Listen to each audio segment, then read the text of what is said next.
बिस्मिल्लाहिर्रहमानिर्रहीम। अस्सलाम वालेकुम। प्यारे दोस्तों, तहज्जुद की नमाज की फजीलत क्या है, इसको अदा करने का मुकम्मल तरीका, इसको अदा करने का वक़्त कब शुरू होता है और कब ख़त्म होता है, तहज्जुद में कौन सी सूरतें पढ़नी चाहिए, इसकी रकतें कितनी हैं और इसकी नीयत कैसे करें। तहज्जुद की नमाज से रिलेटेड बहुत से मसाइल मैं आज आपसे शेयर करूँगी और तहज्जुद की नमाज का मुकम्मल तरीका जानने के लिए वीडियो को मुकम्मल देखिएगा। तो प्यारे दोस्तों, पहले हम तहज्जुद की नमाज की फजीलत के बारे में जानते हैं। तहज्जुद की नमाज अल्लाह ताला की लाडली नमाज है। प्यारे नबी हज़रत मोहम्मद सल्लल्लाहु अलैहि वसल्लम ने फरमाया कि जब सारी दुनिया सो रही होती है और कोई चढ़ती जवानी वाला उठे, वजू करे और मसल्ला बिछाए तो बाकी नमाजों पे अल्लाह ताला सवाब देते हैं, लेकिन तहज्जुद की नमाज ऐसी है जिस पर अल्लाह ताला अपने बंदे को नमाज पढ़ता हुआ देखकर मुस्कुराते हैं। सुबहान अल्लाह। इसकी फजीलत यूँ भी समझ लें कि 5 फर्ज नमाजों के बाद जो सबसे अफजल नमाज है वो तहज्जुद की नमाज है। तो दोस्तों, तहज्जुद की नमाज को ज़रूर पढ़ा करें। अगर आपको कोई परेशानी हो, कोई मसला हो तो तहज्जुद की नमाज पढ़ना शुरू कर दें। इंशाअल्लाह चंद ही दिनों में आपकी वो परेशानी, वो मसला हल हो जाएगा। तो अब हम बात करते हैं तहज्जुद की नमाज अदा करने का वक़्त कौन सा होता है। बहुत से लोगों को इस बात की गलत फहमी है कि तहज्जुद की नमाज का वक़्त सुबह का होता है, यानी जो सहरी का वक़्त होता है वही सुबह की नमाज का वक़्त होता है, जबकि ये बहुत बड़ी गलत फहमी है। तो अच्छी तरह से समझ लें कि तहज्जुद की नमाज का जो वक़्त है, इशा की नमाज के बाद आप 5 मिनट, 1 घंटा या जितने भी घंटे बाद सो के उठेंगे तो तहज्जुद की नमाज का वक़्त शुरू हो गया। और सुबह जब सहरी का वक़्त ख़त्म होता है तो उस वक़्त तहज्जुद की नमाज का वक़्त ख़त्म हो जाता है।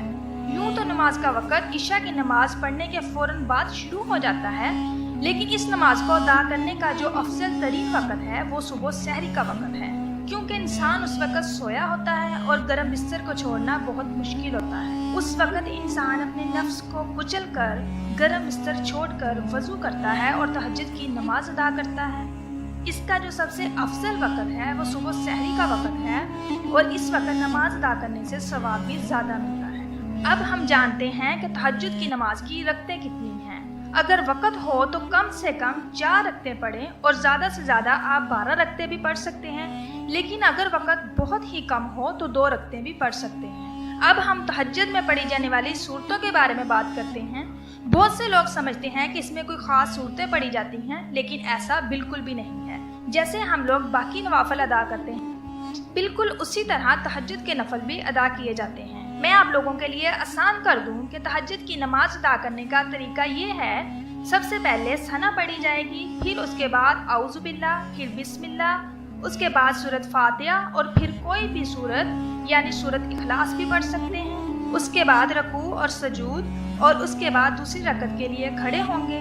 सबसे पहले बिस्मिल्लाह पढ़ेंगे, फिर सूरत फातिहा, फिर कोई भी सूरत यानी सूरत इखलास पढ़ेंगे, फिर रकू, सजूद, अत्तहियातु, दरूद शरीफ और दुआ मांगेंगे और इस तरह 2 रकत अदा करेंगे। जितनी भी रकतें पढ़नी हो इसी तरीके से पढ़ेंगे। जितना भी आपके पास वक़्त हो आप पढ़ सकते हैं, लेकिन पढ़ने का तरीका यही है जैसे हम बाकी नवाफिल अदा करते हैं।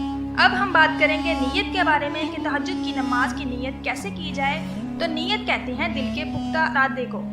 ज़ुबान से कहना ज़रूरी नहीं है, मुस्तहब है अगर कह लें, लेकिन दिल में अगर इस बात की नीयत कर लें कि मैं तहज्जुद की नमाज अदा कर रहा हूँ तो ये काफ़ी है। अगर ज़ुबान से नीयत करना चाहें तो इस तरह से करेंगे, मैं 2 रकात नमाज नवाफिल वक़्त तहज्जुद की नीयत करती हूँ या करता हूँ, वास्ते खुदा के, वास्ते रसूल के, मुँह तरफ काबा शरीफ की, अल्लाह अकबर। अगर ज़ुबान से नीयत करना चाहें तो ऐसे कर लें, वरना नीयत दिल के पुख्ता इरादे को ही कहते हैं। और ये था तहज्जुद की नमाज अदा करने का मुकम्मल तरीका। तहज्जुद की नमाज की बहुत फजीलत है, इसे अदा करने से अल्लाह ताला का कुर्ब हासिल होता है। अगर आपकी कोई दुआ कबूल नहीं हो रही तो सुबह सहरी के वक़्त उठें, तहज्जुद की नमाज अदा करें और वो दुआ मांगें, इंशाअल्लाह अज़्ज़ व जल ज़रूर कबूल होगी, क्योंकि ये कबूलियत की घड़ी होती है। मेरी अल्लाह ताला से दुआ है कि अल्लाह ताला हमें ये नमाज पढ़ने की तौफीक अता फरमाएं और हमें दिलों का सुकून अता फरमाए। आमीन सुमा।